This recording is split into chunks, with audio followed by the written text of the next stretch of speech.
Ya, silakan duduk Bapak Ibu. Saya nggak tahu nih. Iya, selamat datang buat Pak Agus dan Vita. Selamat datang juga Pak Surya, Pak Freddy, istri, Ibu. Inilah kami, Pak. Ya, Bapak biasa lihatnya wow ya Pak ya. Hari ini saya kasih Bapak lihat sesuatu yang lain ya Pak ya.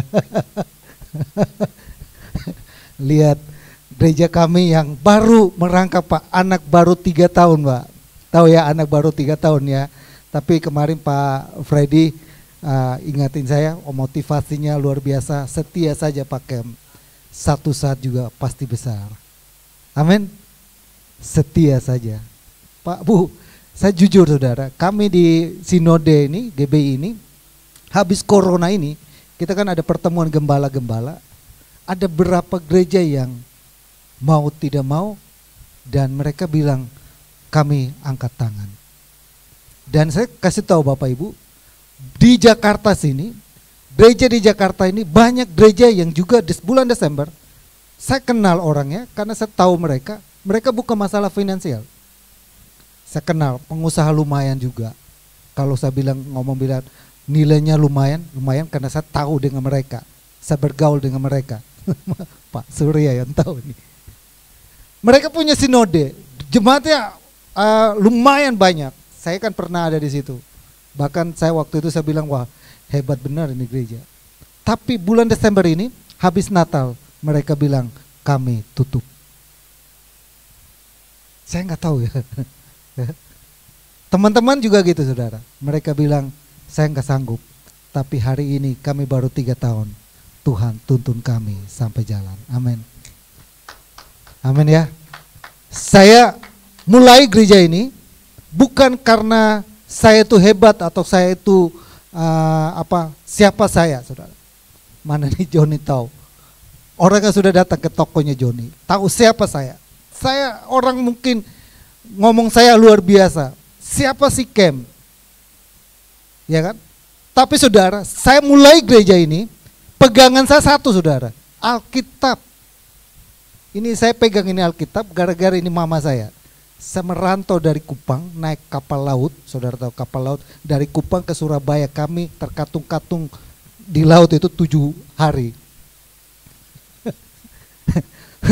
Selewat Selat Sape yang ombaknya muterin Pak, kapalnya begini barang. Mama saya bekali saya saudara, saya pergi ke Jakarta, saya bilang, pamit mau merantau.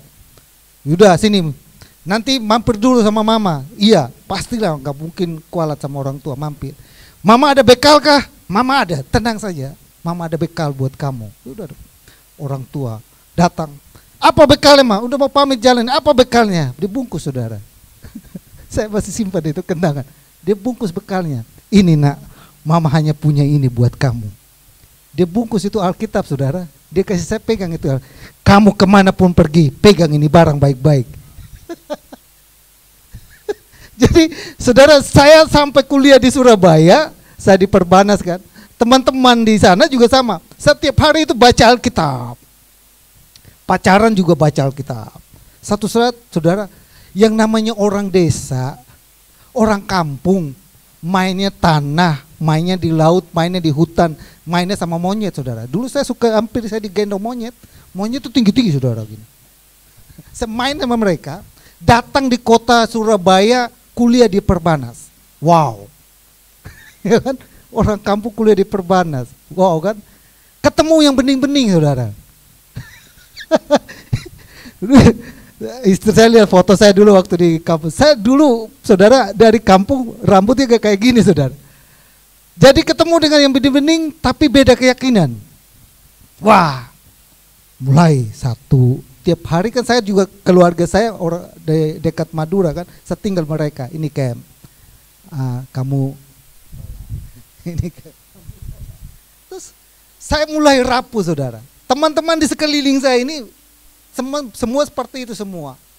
Nah satu saat ya karena saya sudah pacaran saya ini bukan sekarang ini teman di sana. Jadi Kita pacaran namanya orang sudah jatuh hati gimana ya. Tapi mesti harus pindah keyakinan. Saudara, di dalam dilema seperti itu, saya tuh ingat satu ayat, baca karena gara-gara ini baca ini ayat. Mama saya bilang kemana-mana kamu baca ini bareng. Saya baca saudara, ayat itu bilang begini, saya ingat itu ayat, saya nggak tahu di mana letak ayatnya tapi bilang ini, barang siapa menyangkal aku di depan manusia, aku menyangkal kamu juga depan Bapakku. Itu kayak ditampar saudara, puah, bertobat lu. Saudara, saya putusin ya saudara, saya putusin itu, bahkan teman-teman yang mau ngajak saya itu saya bilang, kita berteman boleh berteman, tapi kalau kalian mengajak saya untuk sesuatu sorry to say, kita lebih baik tidak usah teman. Hari itu kejam saya, gara-gara itu ayat. Nah saudara, saya mulai gereja ini pun sama, saya pegang ayat. Ayatnya bilang gini saudara, karena itu pergilah, jadikanlah semua bangsa muridku, dan ketahuilah aku menyertai kamu senantiasa. Kata bilang begini, dan ketahuilah aku menyertai kamu senantiasa. Itu menjadi pegangan saya.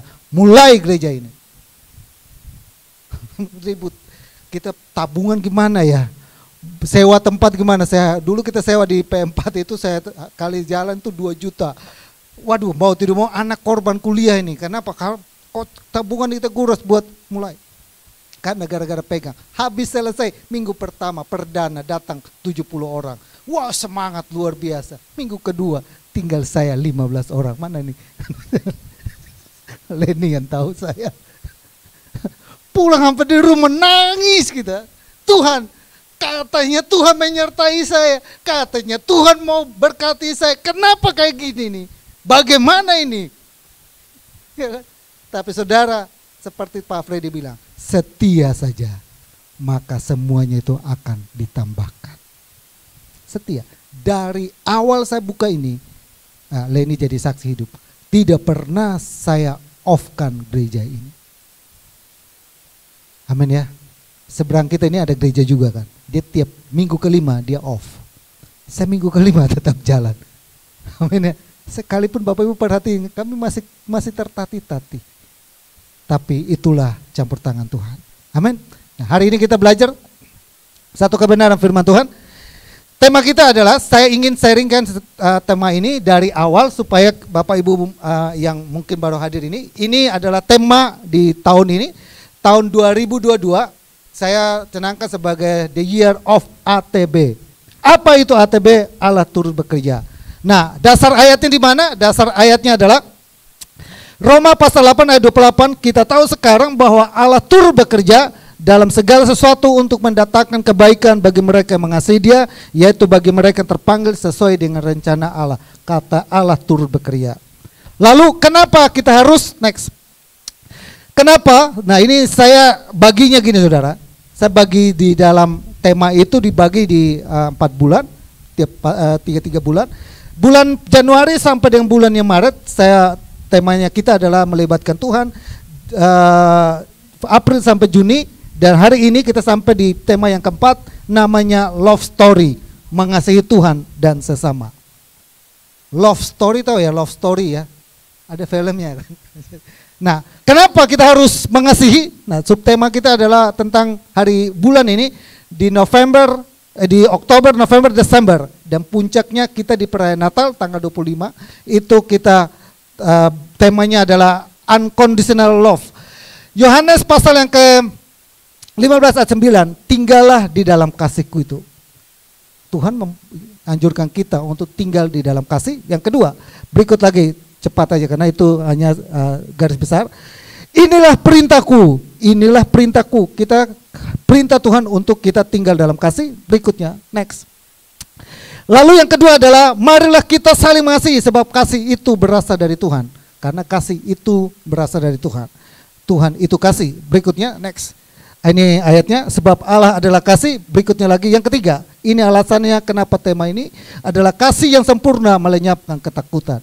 Karena dalam kasih tidak ada ketakutan. Itu kenapa alasan tema di 3 bulan ini kita buat. Lalu sampai kepada tema kita di bulan ini adalah berikutnya adalah di 1 Korintus pasal 13 ayat 4, kasih itu sabar, kita udah bahas ini, kasih itu sabar, kasih itu murah hati, ia tidak cemburu, kita sudah bahas ini juga, ia tidak memegahkan diri, dan yang terakhir di sini adalah ia tidak sombong.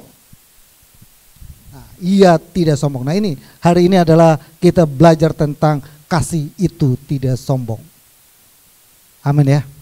Amin Bapak Ibu. Ya. Ini ngomong tidak sombong ini agak sensitif ya. Sensitif kenapa? Karena hampir semua manusia kan punya ego. Ya, akunya selalu muncul. Ya kan? Kalau kita berdoa, pokok doa kita sebenarnya cuma satu, saudara. Ya kan? Itu menunjukkan bahwa kita itu punya akunya. Doa, pokok doa pertama, berkatilah aku, berkatilah bangsa aku, berkatilah keluarga aku, berkatilah teman aku, berkatilah apa lagi? Cuma satu kan? Tentang siapa? Tentang aku. Jadi itu memang kesombongan itu sesuatu yang agak lumayan sensitif juga. Sama seperti satu ilustrasi, ada satu saat ada sebuah pertandingan antara batu, kayu, dan air. Batu itu merasa paling kuat. Mana ada yang lawan batu? Apalagi kepala batu. Kepala batu kan susah kan? Udah dibilangin kalau kita di timur sana banyak kepala batunya. Sini nggak ada. Saya bingung saudara. Saya tuh orang timur saudara, tapi jemaat saya nggak ada orang timurnya. Di mana-mana saudara tahu ya, di mana-mana pendetanya kalau orang timur, timurnya banyak. Saya orang timur saudara, nggak ada orang timur mau dekat sama saya saudara. Saya jadi bingung saudara. Kalau adik saya saudara kebalikannya, kumpulin tuh timur semua. Mau timur dari mana lubang itu ada semua sama dia. Saya ketemu sama saya, main dong ke rumah, gak ada yang berani main saudara. Saya bingung. Saya kadang juga bingung, padahal saya lewat nih saudara, pakai masker, pakai gini. Dia tahu saya timur saudara, padahal dia nggak lihat muka saya saudara. Woi bung, woi. Tapi dia nggak mau dekat sama saya. Saya sudah rayu-rayu dia, ayo dong kesini main kesini dong, nggak mau, nggak apa-apa. Yang dekat saya mata sipit-sipit semua. Ya. Nah saudara, ada perlombaan antara batu, kayu, dan air. Batu bangga bahwa dia itu adalah paling kuat dan hebat. Dia menantangin pohon, ayo coba kamu, lawan saya, bisa gak kamu? Pohonnya tumbuh di atas batu, lama-lama gak ada tanahnya, gak ada airnya, pohonnya mati. Bilang apa? Saya paling kuat. Lalu udah pohon bilang ini, kalau begitu kau lawan air. Air lawan. Air nyerang batu dengan air bah, buah. Dengan gelombang tinggi, buah. Batu ya tetap berdiri teguh. Masih ada jurus lagi, masih ada. Cuma setetes. Tak, tak. Kalau kayak gini mah udah gue tidur aja lah. Ya daripada gue lawan yang gelombang besar aja sudah saya kalahkan. Badainya besar lu sudah kirim, saya sudah kalahkan. Apalagi banjir apa? Banjir badai yang lu datang, saya sudah kalahkan. Ini saya tetes, tidur sajalah. Tidur dia, tetesin pelan. Tap, tap, tap. Lama-lama juga lubang. Lama-lama juga lubang. Sedikit demi sedikit. Lama-lama dia keropos, akhirnya dia kalah. Itu menunjukkan apa? Sama saudara, orang sombong itu kadang kita seperti itu. Merasa kita hebat, merasa kita kuat dan lain sebagainya. Saya saudara, kalau mau dipikir-pikir siapa saya? Saya mulai gereja ini saya juga tidak punya kekuatan. Saya tidak punya finansial, saya tidak punya tabungan. Saya bukan orang kaya, saya bukan orang, tapi saya pegang firman Tuhan. Tuhan yang berfirman, lakukan, lakukan. Kita taat dan setia, Tuhan memperhatikan kita. Amin. Nah, kenapa saya harus ambil tema ini? Saya kasih outline dulu supaya kita memahaminya. Outline-nya adalah definisi tentang sombong, penyebab orang sombong, dan kenapa kita tidak boleh sombong. Harus kita tahu dulu. Ini garis tema khotbah saya 25 menit lagi. Saya harus perhatikan karena ini ada timer di depan. Nah, definisinya adalah sikap sombong yang seringkali kita lihat adalah ketika seseorang merasa lebih unggul dari orang lain, lebih kaya dari orang lain, lebih pintar dari orang lain, atau memiliki kelebihan lain, maka sifat sombong itu akan muncul entah disadari atau tidak, karena memang hakikat manusia adalah orang sombong. Itu dasar alami. Jadi ketika dia mulai pintar sedikit, ketika dia mulai hebat sedikit, ketika dia mulai mampu sedikit, ketika dia mulai merasa lebih unggul sedikit, dia udah mulai sombong. Itu benih-benih sombong. Nah, hari ini tujuan saya menyampaikan ini adalah ingatkan kepada kita bahwa itu ada. Setiap kita itu ada. Dari anak kecil ke sampai gede pasti ada. Nah, waktu kita sadar itu ada, maka kita perbaikinya sehingga kita tidak lebih lanjut lagi seperti ilustrasi tadi yang pertama. Yang kedua, dari bahasa aslinya dikatakan adalah alesonia. Artinya keangkuhan, kesombongan, kecokakan, tinggi hati. Itu mereka kakak adik. Ya. Kesombongan itu punya kakak, punya adik, punya keluarga yang namanya keangkuhan, kesombongan, kecongkakan, tinggi hati. Itu mereka satu grup. Adakah orang ini ada di sini?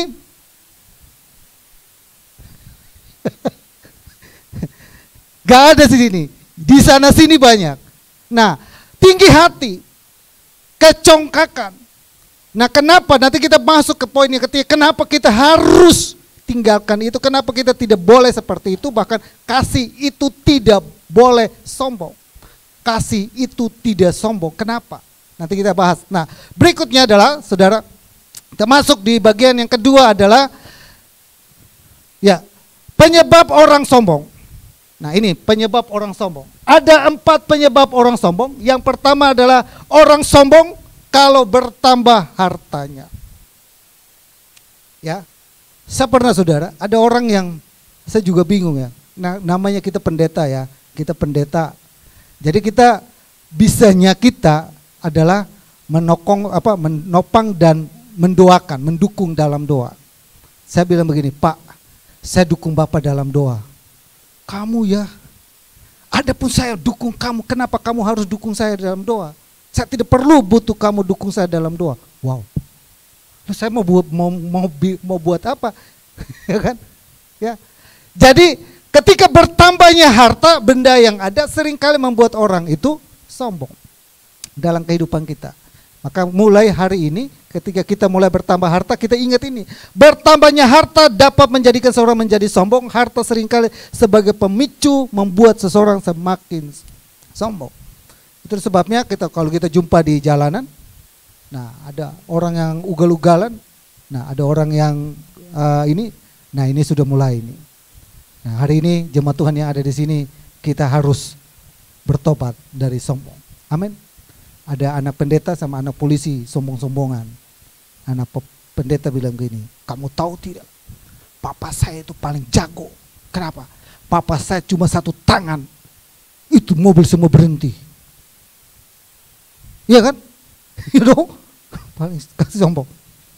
Di lampu merah, stop. Coba Bapak Ibu nggak pakai seragam, pergi di lampu merah, stop, ditabrak. Ya kan? Tapi Bapak Ibu pakai seragam.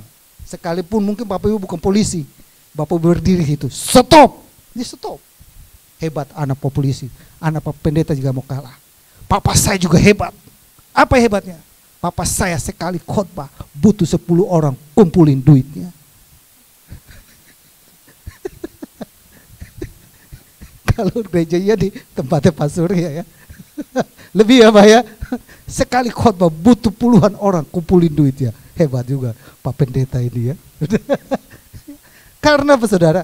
Karena dengan satu nilai yang lebih seringkali membuat kita sombong. Yang kedua, penyebab yang kedua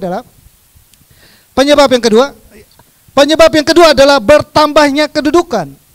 Seringkali juga sama saudara, bertambahnya orang memiliki kedudukan, bertambahnya orang memiliki pangkat, bertambahnya orang memiliki jabatan tertentu dalam perusahaan, dalam apapun, seringkali hal ini membuat orang itu angkuh dan sombong, bahkan disebut dengan tinggi hati.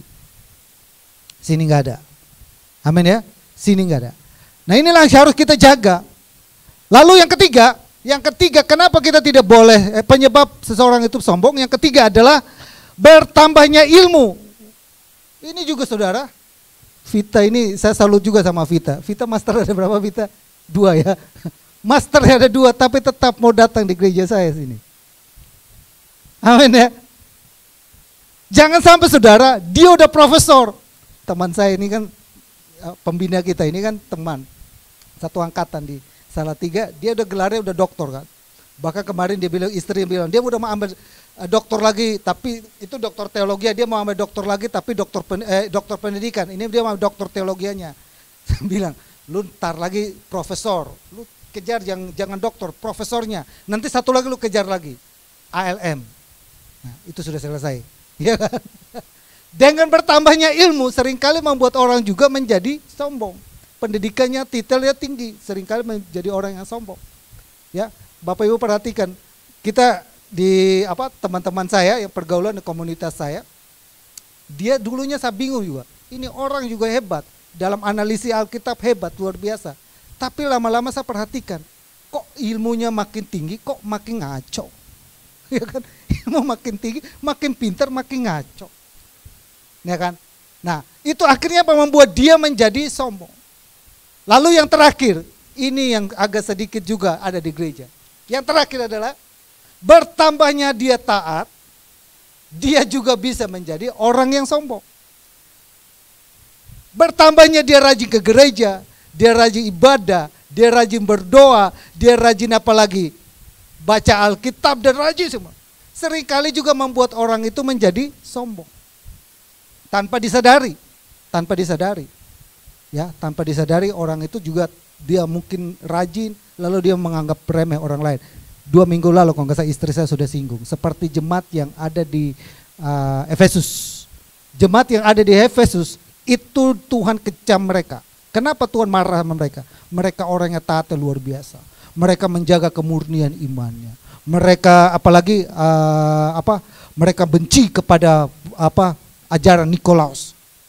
Mereka pokoknya orang yang taat luar biasa. Tuhan puji, berarti itu orang benar-benar hebat. Bukan manusia yang puji, tapi ini Tuhan yang puji mereka. Mereka rajin, mereka beribadah, mereka taat dan lain sebagainya. Tapi aku telah menegur kamu. Kenapa? Karena kamu telah meninggalkan kasih mula-mula. Kenapa Tuhan itu mereka tinggalkan kasih mula-mula? Salah satu penyebabnya adalah mereka sudah sombong. Mereka menganggap mereka sudah hebat, lalu mereka melihat orang lain seperti mereka tidak melihat siapa-siapa. Mereka menganggap orang lain remeh. Bahkan sampai kepada mereka bukan benci kepada orangnya, bukan benci kepada perilaku orangnya, tapi benci kepada orang itu. Tuhan benci kepada dosa, tapi Tuhan mengasihi pendosa. Ngerti ya? Nangkap ya Bapak Ibu ya? Tuhan itu benci kepada dosa. Segala dosa dibenci oleh Tuhan, tapi pendosanya Tuhan tidak benci. Jemaat yang ada di Efesus, mereka bukan saja membenci dosanya, tapi membenci juga orangnya. Ya kan? Tahu kan? Seringkali kalau kita sudah mulai taatnya tingkat dewa, kadang-kala kita melihat orang lain juga sinis. Ya kan? Sama saudara. Ada orang yang rajin ke gereja. Ini kan saya ceritanya saya tahu sampaikan ini. Pakai melihat itu, pakai pelayanan di gereja hebat pakai. Waduh, hebat. Pak Kem tahu nggak dia? Di rumah Pak Kem dia nggak masak Pak Kem. Saya juga bingung, urusannya apa gue dengan masak-masak lu? Dia di gereja Pak Kem lihatkan dia shalom, mukanya malaikat Pak Kem. Di rumah laki ditendang-tendang Pak Kem. Waduh. Pokoknya dia habis pelayanan, itu orang habis pelayanan pulang itu bapak pasti cerita curhat sama saya. Saya bingung, bini lu yang mana sih? Saya tahu tapi saya bilang saya nggak usah tahu, saya usah tegur. Bahkan teman saya kemarin saya Pak Agus, teman saya saudara, saya ajak dia yang Bapak bilang di Lodan itu ya Pak, teman itu Pak Surya tahu, Pak tahu ya, tahu, teman baik itu Pak. Lalu dia bilang begini, lu jangan ngajak-ngajak gue ke gereja Kem, bilang ini orang ini, lu kan kenal ini orang. Nih utang gue dia suruh dia beresin dulu nih. Itu pendeta itu Pak Kem, itu pendeta. Ngomong-ngomong di atas mimbar, kelihatannya rohani. Utang gue nggak dibayar, cek gue kosong melulu. Nah kita perhatikan kan. Kadang-kala itu tidak menjadi jaminan orang itu hebat, orang itu jago di atas mimbar, khotbah dan lain sebagainya. Tidak menjadi satu jaminan bahwa dia itu tidak sombong. Dia itu melakukan kasih dalam kehidupannya. Dia hidup dalam kasih dalam hidup, enggak. Amin ya. menjadi jaminan kita jadi orang biasa-biasa, tapi kita taat step by step. Step by step. Tuhan memperhatikan itu. Ya. Ya, yang terakhir. Oh, itu yang 4. Lalu yang berikut, yang terakhir, yang ketiga adalah kenapa kita tidak boleh sombong? Karena Amsal 13 ayat yang 10. Keangkuhan hanya menimbulkan pertengkaran, tetapi orang yang mendengar nasihat mempunyai hikmat. Kenapa kita tidak boleh sombong? Karena awal dari segala pertengkaran itu dimulai dari yang namanya orang sombong. Amin. Kenapa kita nggak boleh? Karena Amsal bilang segala sesuatu itu bertengkar, itu ribut suami istri itu karena seringkali egonya mulai muncul. Harga dirinya direndahkan sedemikian rupa, maka mulai ribut.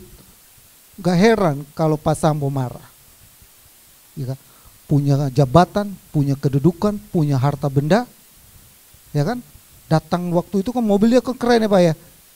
Mobilnya keren ya. Saya masih motor butut kan. Keren kan? Tiba-tiba harga dirinya brek, marah nggak? Marah. Sumber pertengkaran. Selesai itu, habis itu menyesal nggak? Saya rasa itu nangisnya luar biasa. Itu udah bodohnya gue bilang. Nah, sama gitu. Dalam kehidupan kita juga sama. Ketika kita itu mulai terguncang dengan egonya kita ingat baik-baik bahwa pertengkaran itu karena ego kita, kesombongan kita. Dalam rumah tangga, dalam kita berbisnis, apapun dalam kehidupan kita, ingat baik-baik ini bahwa pertengkaran itu bahwa keangkuhan itu hanya menimbulkan pertengkaran. Jadi orang yang angkuh hanya menimbulkan pertengkaran. Yang kedua adalah Amsal juga pasal yang ke-18 ayat 18, kecongkakan mendahului kehancuran dan tinggi hati mendahului kejahatan. Hancur kita. Sudah ribut sana sini. Tinggal tunggu waktu Bapak Ibu, hancur. Dan kelas pranikah kan saya kasih step by step untuk orang yang terjadinya konflik itu kan step by step. Gak nyaman, lalu mulai sampai kepada namanya pertengkaran dan sampai kepada kehancuran. Saudaraku yang saya kasih dalam Tuhan Yesus, inilah yang dipakai oleh iblis untuk menggerogoti kita, untuk membuat kasih kita itu mulai sombong. Kita kadang kan lu digituin, harusnya lu lawan dong. Karena lu begituin, harusnya lu balas dong. Kan lu udah begituin, ayo dong, tampar dia balik, hajar dia. Lu kan Timur, panggil itu orang-orang Timur dong. Saya di Jakarta sini ada perkumpulan Timur, mungkin inilah yang saya nggak ikut kali, jadi mungkin mereka menjauhi saya. Saya nggak pernah datang. Natal orang Timur saya nggak pernah datang. Natal NTT dikabarin nggak pernah datang. Bukan nggak mau saudara. Saya tahu teman-teman saya ini kerjanya saya tahu. Tiap hari kerjanya pakai. Saya datang saudara, Pak Artagraha Pak di Blok M dulu. Nah saudara saya di situ kan. Saya datang minta kerjaan. Saya pulang dari Kalimantan, saya nggak punya pelayanan. Saya minta kerjaan sama. Datang ke saya. Kamu datang ke sini. Saya datang ke Blok M. Ketemu. Telepon, tapi dia nggak mau ketemuin saya, saudara saya. Jadi adiknya Bu Tommy, Bu Yuli, itu nikah dengan saudara saya. Saudara saya itu dulu ya satpam. Sekarang jadi gubernur NTT. Hebat kan? Ya, sekarang jadi gubernur NTT. Nah, saya datang ke sana, lalu dia ajak saya ketemu, dia punya saudara juga namanya Victor, ajak saya keliling-keliling di Blok M, saya majlis di sana. Kamu sudah tahu belum? Ini area kerjaan kita. Saya pikir apa ya? Di bawah saya putar-putar itu daerah, jalanan keliling gitu. Sampai balik lagi ke Artagraha. Sudah tahu belum kerjaan kita apa di sini? Gak tahu. Tiap hari kita tukang intimidasi orang. Ini pendeta ini diajak kerja. Saya bilang, waduh. Tiap hari kita kerjanya gitu, tukang intimidasi orang. Waduh. Saya pikir kalian dari timur sana datang sini jabatannya hebat-hebat. Ya kayak gini memang balik kayak kita berkebun, balik kayak kita bertani. Tiap hari kita kerjaan gini. Waduh, pulang sampai di rumah sampai mikir-mikir juga deh. Kerja kayak gini kerja apa ya? Saudara, kita bisa bayangkan. Nah, kehancuran saudara. Kita harus ingat tentang kasih itu tidak sombong. Amin. Yang ketiga, karena saya hanya buat yang ketiga aja. Yesaya pasal yang kedua ayat 12, sebab Tuhan semesta alam akan menetapkan suatu hari untuk menghukum semua orang, semua yang congkak dan angkuh, serta menghukum semua yang meninggikan diri supaya direndahkan. Kalau kita tidak bertobat, kalau kita tidak balik lagi, maka kita akan mendapat yang namanya hukuman dari Tuhan. Sudah suka bertengkar, maka kita akan menuju kepada kehancuran. Bukan saja kehancuran dalam bisnis usaha dan lain sebagainya, tapi juga mungkin sampai kepada penghukuman yang akan Tuhan berikan kepada kita. Untuk itulah hari ini kita stop yang namanya tinggi hati, angkuh, sombong dan lain sebagainya. Kita stop itu semua karena kasih itu tidak sombong. Amin. Kita ketemu, menunjukkan bahwa kita orang Kristen. Ketemu mereka marah sama kita, senyumin aja saudara. Pak Pendeta, dia maki-maki di depan saya, senyumin dia. Saudara, papa saya menjadi inspirasi juga. Papa saya itu, orang itu saya nggak tahu deh. Di pasar, di Kota Kupang itu ada pasar nama Kampung Solo, itu pasar ramai sekali. Lalu satu saat orang itu lewat depan papa saya, dia lihat papa saya, dia bilang, Bapak orang Pantai Costa. Saya juga bingung. Wih, kok bisa di orang banyak gitu, dia bilang, Bapak orang Pantai Costa. Papa saya langsung nanya, kok lu tahu saya orang Pantai Costa? Orang Pantai Costa tuh pasti orang suka senyum. Bukan senyum-senyum sendiri saudara. Ya, bukan senyum sendiri, jangan ya. Nanti saudara senyum-senyum sendiri, saya layani itu senyum-senyum sendiri. Pak Kem kayak Tominse. Dia lihat saya tuh. Saya lihat Pak Kem kayak Tominse. Dia senyum-senyum sama saya tuh. Saya dia senyum terus, tiap hari dia pandangin saya gitu, kayak Pak Kem kayak Tominse kata dia. Saya bilang, lu lihat ini keriting. Tominse kan bukan keriting, ini mata blok, Tominse sipit. Saya bilang, enggak, Pak Kem kayak Tominse. Lalu dia tanya, Pak Kem kenapa ya? Saya ketawa gak bisa berhenti ya. Yang mana tahu, lu sendiri yang ketawa, kenapa lu nanya ke gua? Ternyata koslet saudara, saya urus segituan saudara. Saya urus satu lagi Pak Suryata, Henry Cheng tahu ya. Saya pikir ini anak udah normal saudara, pikirnya ya. Kita di Full Gospel ya, dia ngamuk-ngamuk, dia masuk kayak kantor paroni dan segala ya. Dia udah kerja, lalu dia pikir kita sudah baik saudara. Di Full Gospel kan kita flow up, orang pintar saudara, orang pintar, selalu dia pintar. Kita di Krapu dulu, restoran Krapu, selalu dia pintar, baca Alkitab saudara. Habis baca Bapak Ibu tutup kembali, suruh dia teks itu, dia bisa ngomongin sesuai teks itu. Itu pintar, saking pintarnya Koslet juga. Nah, saya pikir dia udah sembuh. Jadi kita teman-teman Full Gospel kita doain terus, sudah sembuh. Saya pikir udah sehat dan sebagainya. Lalu dia bilang gini, Pak Kem, saya mau sekolah teologi ya. Oke, saya pikir saya kalau kasih dia ke sekolah teologi yang belajar tentang bagaimana berpikir secara teologi, lama-lama dia lebih Koslet. Jadi saya pingin kasih dia ke sekolah yang sekolah kerendahan hati. Jadi tiap hari itu dia ngajarin doa, puasa, baca Alkitab, doa, puasa, baca Alkitab. Gitu aja dulu, gak usah ngajarin dia, Tuhan itu ada 3. Lalu Allah Bapa, Allah Anak, Allah Putra. Kok Tuhan beranak? Nah itu jangan dulu. Nanti dia Koslet lebih parah. Ya kan? Jadi saya ngajarin, bawa dia sekolah gitu. Nah dia sekolah saudara, jalan saudara, normal. Bulan Agustus saya masukin, sampai bulan November, pihak sekolah telepon saya. Pak, ini Bapak yang masukin, tolong datang ambil bawa pulang. Kenapa? Ini orang bikin masalah. Ketika kami mengajarkan pelajaran tentang akhir zaman, tentang antikris, dia malah bilang tidak ada antikris, yang ada kalian semua antikris.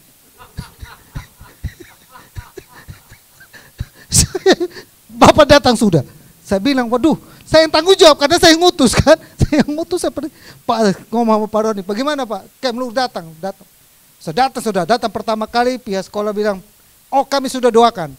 Ini anak-anak asrama kan saya masuk asrama. Kami sudah doakan juga Pak. Jadi dia kayaknya udah baik. Oh ya udah baik. Nah, gimana ceritanya? Soalnya dia tiap malam kalau kami tidur kami takut Pak. Padahal di sekolah Alkitab itu ada orang yang badannya tato saudara. Karena preman masuk tato badan ke kagak. Tiap malam dia bukain tidur. Shalom. Tiap malam dia tidur, orang lagi tidur ngorong-ngorong dibuka. Shalom. Jadi satu asrama itu takut. Jadi saking takutnya jadi udah. Lalu saya pikir dia udah sembuh, kita pergi sembuh, ya udah saya balik lagi ke Jakarta. Udahlah, udah sehat udah. Nah, saya jalan 2 minggu sampai di Jakarta, sekolah, Pak ini kami udah angkat tangan ini, Bapak kenapa? Saya pikir sudah sembuh, saya pikir kalian sudah doakan, kan itu sekolah teologi ya, tiap hari suruh kalian doain. Bukan Pak, datang saudara. Saya datang, saya bawa temannya, Pak Carolus kalau lihat saya ini, bawa, datang. Waduh, sampai di saya nggak mau pulang, pokoknya saya mau di sini, saya mau sini. Lu kenapa? Saya punya pacar di sini, namanya Vivi. Punya pacar saudara, namanya Vivi. Saya cari tahu dong, Vivi siapa kan? Cari tahu semua. Saya tanya panggil, kalian tahu nggak ya namanya Vivi? Itu pacarnya Henry. Gak ada nama sini nama Vivi. Saya interogasi, siapa itu Vivi? Vivi malam-malam.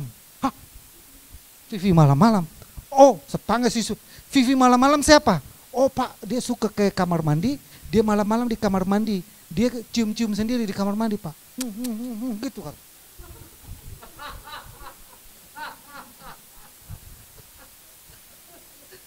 Pakai tolong datang bawa pulang. Saya datang saudaranya. Mereka udah doain, kami sudah doain tidak bisa. Saya bingung juga antara orang karena pikir di situ, pikirnya dia kerasukan setan.